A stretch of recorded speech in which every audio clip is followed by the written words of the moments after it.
పనులు సరిగా కట్టడానికి తండ్రి ప్రభువా, సక్రమైన పరిపాలన పాల్గొనలు అవ్వడానికి తండ్రి ప్రభువా, నైనా అవినీతి లేని నాయన ప్రభువా నైనా రాజ్యం మేము చూడలాగిన తండ్రి ప్రభువా నీ సహాయం దయచేయమని ప్రార్థన చేస్తున్నాము తండ్రి. నైనా భారతదేశంలో ఉన్న సామాజిక అన్యాయం మరియు అనిశ్చయత గురించి ప్రార్థిస్తున్నాము తండ్రి ప్రభువా. భారతదేశంలో ఇంకా ప్రభుత్వ వివక్షత, ఆడ శిశువు హత్య తండ్రి, బానిసత్వంలో తండ్రి ప్రభు ఇంకా చాలా గ్రామాలు, చాలా ప్రజలు నాయన ప్రభు నిమగ్నం అయిపోయి ఉన్నారు తండ్రి ప్రభువా. నాయన ఇదిగో ఆడ శిశువు హత్య తండ్రి ప్రభువా, నాయన ఎంతో వివక్షత తండ్రి ప్రభువా, కులాల మధ్య వివక్షతయ్యా, రంగుల మధ్య వివక్షతయ్యా, భాషల మధ్య వివక్షతయ్యా, జాతుల మధ్య వివక్షతమైన ప్రభు చూపెడుతున్నారయ్యా. ఆయన బానిసత్వంలో ఉంచుతున్నారు ప్రభువా.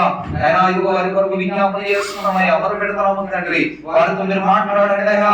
ఆయన ఇదిగో తండ్రి ప్రభువా నైనా వివక్షలు లేని నాయన ప్రభువా నైనా భారతదేశం మీరు చూడాలని ఆశపడుతున్నాము తండ్రి ప్రభువా. నైనా మీరే సహాయం దయచేయండి అయ్యా. మరి ముఖ్యంగా కుల వివక్షత తండ్రి ప్రభువా నైనా ఈ కుల వివక్షత ద్వారా తండ్రి ప్రభువా నైనా ఇదిగో నీ బిడ్డలకు ఎంతగా శ్రమనున్నారయ్యా. నైనా వారికి విడుదల దయచేయమని ప్రార్థన చేస్తున్నాము తండ్రి. నైనా భారతదేశంలో హోమన్ ర్యాపింగ్ తండ్రి ప్రభువా, చైల్డ్ ర్యాపింగ్ నైనా నిర్మూలన కోసం ప్రార్థన చేస్తున్నామయ్యా. నైనా మా భారతదేశంలో ఎంతో మంది ఆడవారికి తండ్రి ప్రభువా నైనా ఇదిగో తండ్రి ప్రభువా ట్రాపింగ్ చేసే తండ్రి ప్రభువా ఇదిగో వ్యభిచార ఊబిలోకి దింపుతున్నారయ్యా. నేను విదేశాలకు అమ్మివేస్తున్నారయ్యా. ఇదిగో వారితో మీరు మాట్లాడండి అయ్యా. ఇదిగో దాన్ని అరికట్టమని ప్రార్థన చేస్తున్నామయ్యా. ఎంతో మంది చిన్న పిల్లలు కంటి అపహరిస్తున్నారయ్యా. ఎంతో మంది చిన్న పిల్లలు కంటి ప్రభువైనా ఇదిగో దొంగతనం చేయబడుతున్నారు.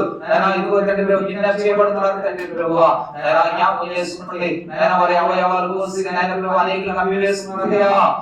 ఇదిగో వారికి మాట్లాడండి అయ్యా. వారు చేసిన తప్పని నేను వారికి జరగడానికి తండ్రి ఇదిగో తండ్రి ప్రభువా నైనా వారితో మీరు మాట్లాడితే వారికి నైనా కార్యాలు జరుగుతాయి తండ్రి. మీరే సహాయం దయచేయమని ప్రార్థన చేస్తున్నాము తండ్రి ప్రభువా.